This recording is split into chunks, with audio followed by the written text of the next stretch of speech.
รัฐวิสาหกิจน้ำมันเสื้อไฟเวียงจันทร์สร้างตั้งขึ้นตามมติตกลงของรัฐมนตรีกระทรวงป้องกันประเทศเป็นรัฐวิสาหกิจรัฐลงทุนห้อยสันห้อยที่มีสายตั้งขึ้นกับกระทรวงป้องกันประเทศสายควงขึ้นกับคณะพักองค์การกรมใหญ่พลาธิการกองทัพรัฐวิสาหกิจน้ำมันเสื้อไฟเวียงจันทร์มีภาระบทบาทในการตอบสนองน้ำมันเสื้อไฟชนิดต่างๆให้แก่กองทัพพร้อมกันนั้นก็ยังให้บริการน้ำมันเสื้อไฟแก่สังคมทั่วไปเพื่อเป็นการแสดงความรู้บุญคุณต่อภาครัฐเนื่องในโอกาสคำนับสมเสยวันประวัติศาสตร์สำคัญของพรรคของชาติสหายพันโทอาลีศรีวงไซอำนวยการรัฐวิสาหกิจน้ำมันเสื้อไฟเวียงจันทร์ได้ให้สัมภาษณ์ต่อสื่อมวลชนกองทัพว่ารัฐวิสาหกิจน้ำมันเสื้อไฟจันทร์ได้สร้างตั้งขึ้นตามพระราชมติตกลงของรัฐมนตรีกระทรวงประเทศเป็นรัฐวิสาหกิจลงทุน100%ที่มีสายตั้งขึ้นกับกระทรวงป้องกันประเทศก็คือสภาบริหารรัฐวิสาหกิจน้ำมันเสื้อไฟจันทร์สายควงขึ้นกับคณะพักองค์การกรมใหญ่พลาธิการกองทัพโดยจุดประสงค์แนวใส่เพื่อเฮ็ดหน้าที่ตอบสนองความที่เราต้องการด้านน้ำมันเสื้อไฟทุกชนิดให้แก่กองทัพตามแผนงบประมาณในแต่ละปี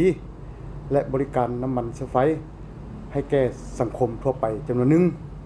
บนพื้นฐานปฏิบัติตามกฎหมายข้อกำหนดกฎระเบียบและหลักการที่รัฐบาลได้วางออกในแต่ละระยะเพื่อรับประกันในการดำเนินธุรกิจให้สำเร็จผลตามตัวเลขแผนการที่วางไว้เพื่อให้มีผลสำเร็จพร้อมกับการเสียพันธะอากรให้รัฐตามระเบียบกฎหมายและปฏิบัติตามข้อกฎหมายว่าด้วยการบัญชีของสปวอย่างเข้มงวดในระยะผ่านมาคณะพักคณะอำนวยการพวกเขาได้ชี้นำในการจัดตั้งปฏิบัติบรรดาเวียกงานมีผลสำเร็จหลายด้านคือ 1. เวียกงานที่ให้สภาพมีความสงบและเอาใจใส่ศึกษาอบรมการเมืองนำพาแนวคิดให้ทันแถวพนักงานสมาชิกพรรคกรรมกรเป็นปกติโดยติดพันกับเวียกงานวิสาหเฉพาะสามารถรับประกันปรากฏการย่อท้อต่างๆในกลุ่มกอง 2. เวียกงานการจัดตั้งขั้นถึงก็ได้ปรับปรุงโครงสร้างการจัดตั้งสภาบริหารคณะอำนวยการและบรรดาแผนกการต่างๆก็ได้ซับซ้อนปรับเปลี่ยนหมุนเวียนเพื่อให้มีความคล่องตัวและเหมาะสมกับสภาพปัจจุบัน 3. การจัดซื้อน้ำมันเสื้อไฟทุกชนิดรับใช้กองทัพและรับใช้สังคมบริษัทพวกเขาแม้นได้นำเข้าจากโครงการต่างประเทศโดยกงรับประกัน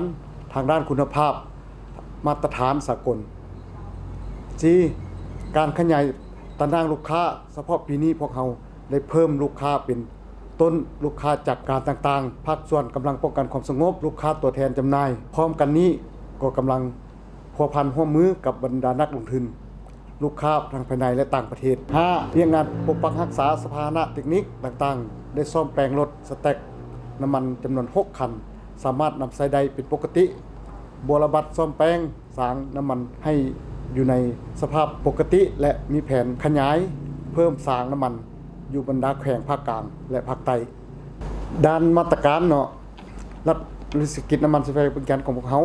ได้ปฏิบัติตามระเบียบกฎหมายเป็นหลักโดยเฉพาะแม่นระดับ331ของสำนักงานนายกแห่งสปป.ลาวว่าด้วยธุรกิจน้ำมันเสื้อไฟลงเผยแพร่ให้บรรดาปั๊มสาขาขายย่อยปั๊มตัวแทนจำหน่ายบริษัทพวกเขาเป็นต้นแม่นบ่ให้ซื้อน้ำมันข้ามโลโก้หรือบ่แม่นตัวแทนจำหน่ายเข้ามาขายใน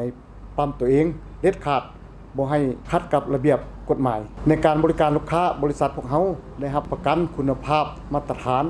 น้ำมันเสื้อไฟทุกชนิดเอาใจใส่ชี้นำกวดการเทคนิคหัวปั๊มเบิกจ่ายให้มีความโปร่งใสต่อลูกค้าต่อกับแผนการพัฒนาในตัวหน้าบริษัทพวกเขานอกจากรักษาฐานะลูกค้าเก่าพวกเขาก็จะมีแผนพัฒนาขยายกิจการเพื่อเพิ่มเติมเป็นต้นขยายสร้างน้ำมันสาขาขายปั๊มสาขาขายย่อยและตัวแทนจำหน่ายอยู่บรรดาท้องถิ่นที่เห็นว่ามีความเหมาะสมเนื่องในโอกาสวันศาสตร์ที่2ธันวาครบ50ปีนี้ที่จะมาถึง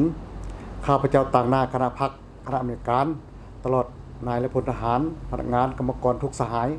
ขอแสดงความรู้บุญคุณต่อการนำภาครัฐอดีตการนำภาครัฐให้บรรดาท่านจงภาครัฐจงมีสุขภาพแข็งแรงมีพละอนามัยสมบูรณ์สืบต่อสีนำพาประเทศชาติให้เจริญก้าวหน้าขึ้นอย่างบ่หยุดยั้งและอวยพรให้พนักงานทหารตำรวจตลอดฮอดพ่อแม่ประชาชนบรรดาเผ่าในทั่วประเทศจงมีสุขภาพแข็งแรงมีความผาสุก มีผลสำเร็จในทุกหน้าที่เวียกงานตลอดการขอขอบใจ